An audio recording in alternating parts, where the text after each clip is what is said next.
make sacrifices to get better. And 3, in the case of Lucy, not having the strength to keep going with treatment when it becomes very difficult. Putting on a show for them seems like the easy way out rather than facing the harsh reality head on, or at least that's my opinion. This is, before we get into it, is a very well done series, and I would definitely recommend you watch it. I was very entertained, and it made me think a lot about pseudoscience, alternative treatments, and whether we should be putting faith into influencers telling us what to do with our health, especially. So there are 3 characters, like I mentioned in this show: Belle, Milla, and Lucy. Belle is based on the real life Belle Gibson, and Milla is based on the real life Jess Ainscough. I hope I'm pronouncing her name right. And the 3rd woman, Lucy, is going through breast cancer, and I believe was the wife of one of the journalists that was uncovering the truth about Belle. I don't know how real the character to real life is because this is a private person. So, and I think Lucy is written in the show or the book to really tie in that emotional side of things, because the journalist investigating Belle's wrongdoings has an even more personal attachment to the story because his wife is going through cancer at the same time and is affected by Belle's social media presence, if that makes sense. But yes, so Jessica Ainscough, who is Milla in the show, was diagnosed with a very rare and difficult to treat cancer in 2008. You can still see her Instagram account. She was very well known for her blog called The Wellness Warrior and was promoting alternative medicine. She is the person who inspired Belle, or at least that's how it seems in the show. I'm not sure if this is true in real life or they decided to do the same thing, to take her own alternative path to healing. She was a very big proponent of the Gerson diet, which is mentioned in the show as the Hirsch diet. This is a real diet that dates back to the 1960s. And this Gerson therapy involves, very famously, juicing, an organic plant-based diet, coffee enemas, supplements, rest and stress management, no processed foods or additives, and detoxification. It's a very strict diet to fix whatever's wrong with you. So a major component of the Gerson therapy is, like I said, coffee enemas, which disgusting, which are believed to help detoxify the liver and remove toxins from the body. Believed to. There's no proof of this. Patients typically administered these enemas 3 times a day, in addition to their diet and juicing regimen. The therapy claims that coffee enemas stimulate the liver to release toxins and help cleanse the colon. The therapy avoids any form of processed foods, additives, preservatives, and artificial sweeteners, as they are considered to impair the body's ability to heal. And I think the show did a very good job of showing how Milla, aka Jess, I don't know if that was like in real life, went through this diet and how she freaked out when the food that was prepared in the restaurant came and something was not organic. She had a meltdown about it. And they showed the enemas and all that, obviously not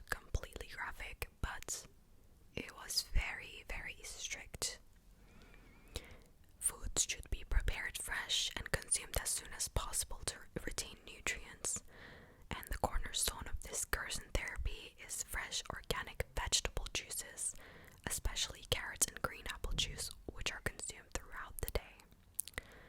A typical regimen involves drinking 13 fresh juices per day, including fruit and vegetable juices, and they should be prepared in a slow masticating juicer to retain as much of the nutrients as possible.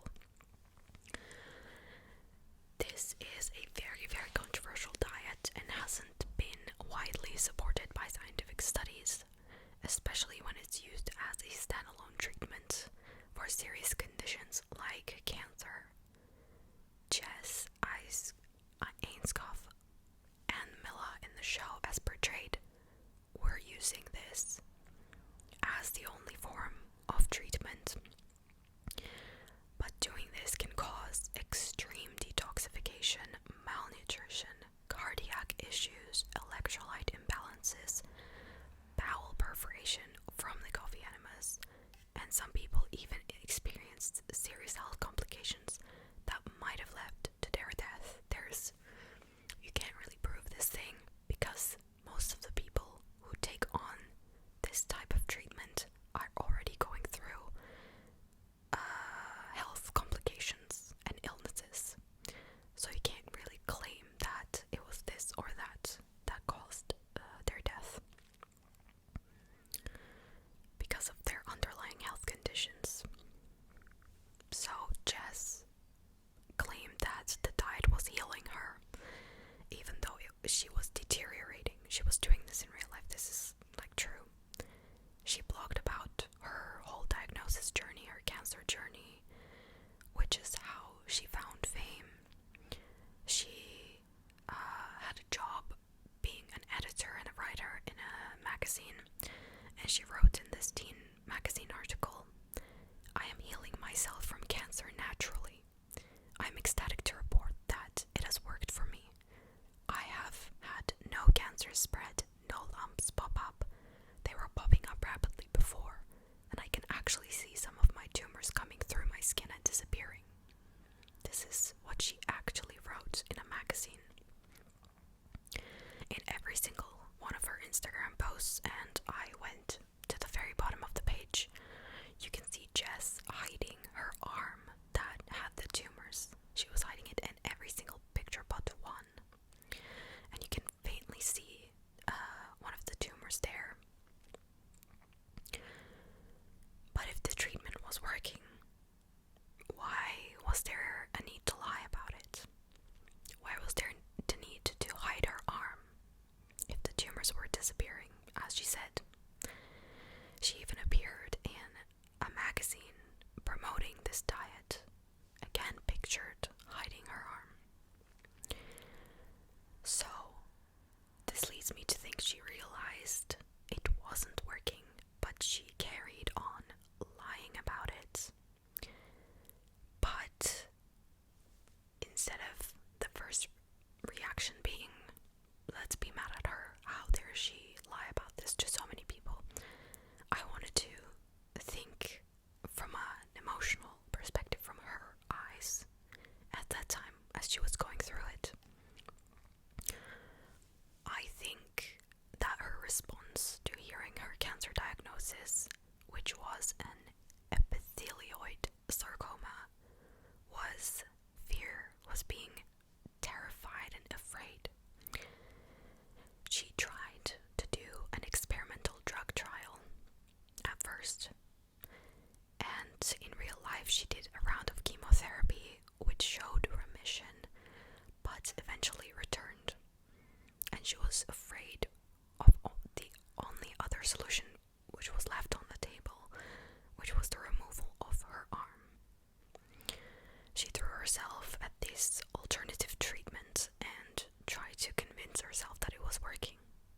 I believe at the start she probably did try to convince herself that it was going to work. But, because the alternative of that is so scary, is so unimaginable. She was going to lose her arm.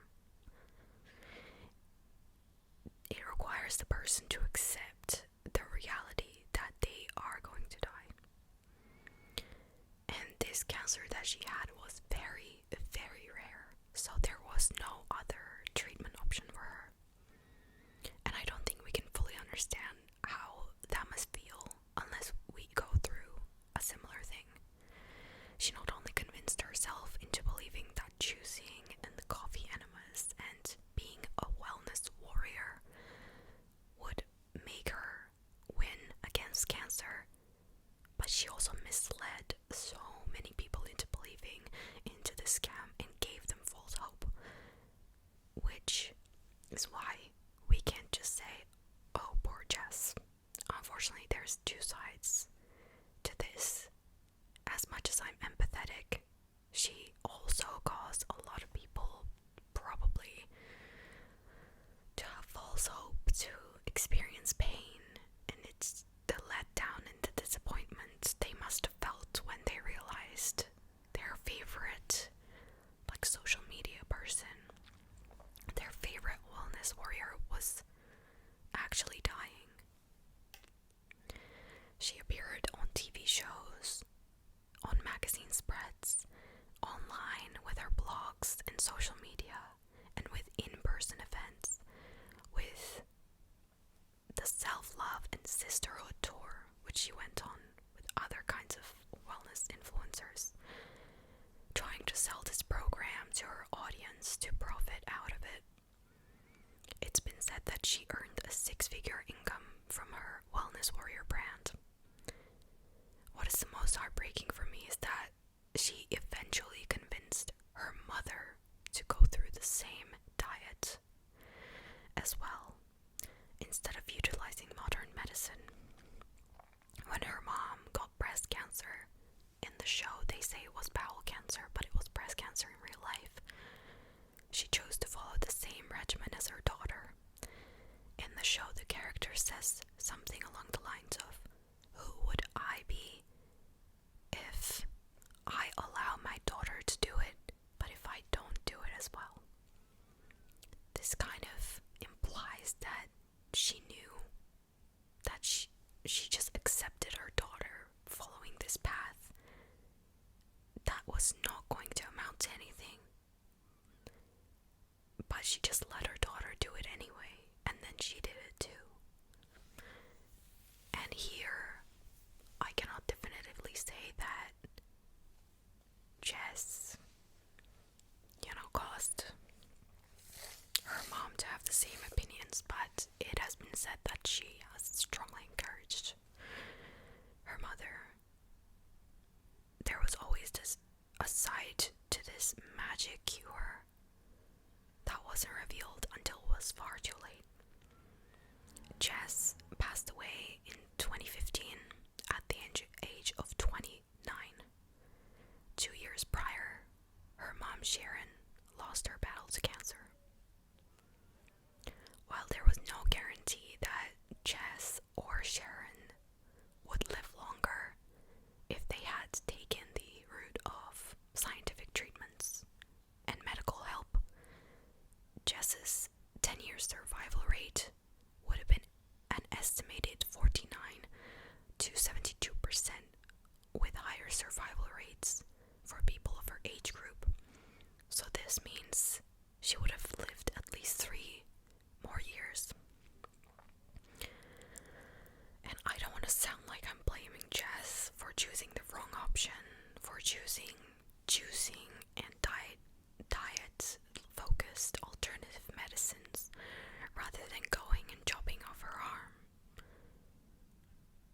This is an extremely traumatic thing to go through for anybody, a very difficult thing to face.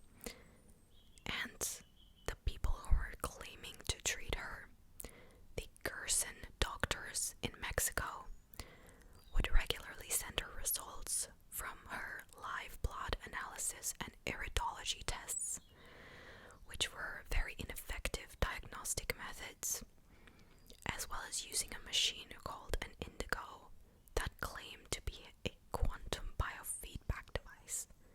So there was a lot of work that was going from that side of the board, trying to convince the hopeful Jess and people like Jess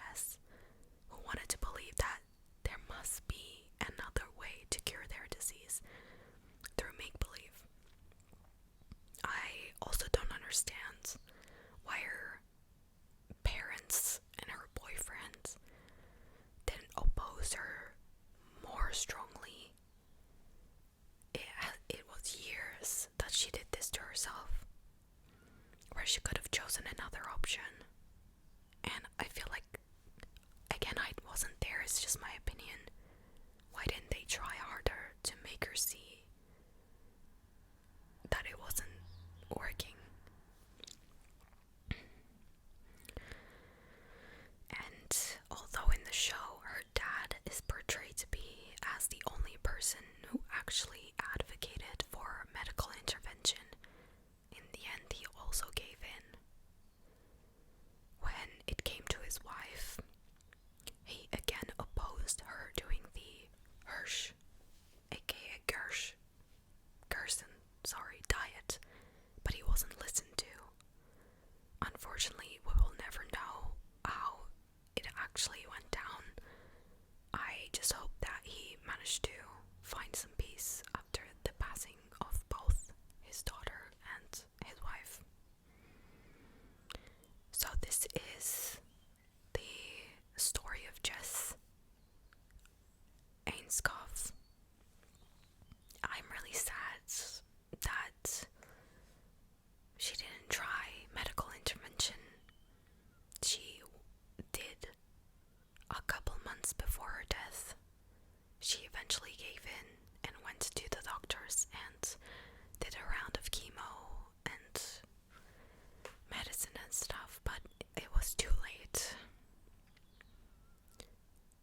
It was a last-ditch effort, and she also told this to her readers, but she unfortunately did pass away. I just hope that when you're reading things online, and I think this is like the point of the show, not just a true crime story about Belle's crimes, which we'll get into in the next part. The story of the show is really, really think before you believe in people who are claiming that they found a miracle cure, that this is the end or be all, because there's nothing like that. It's never gonna be black and white, and sometimes the hardest decision is to accept the reality. But that's just my opinion, guys. Let me know what you think about this.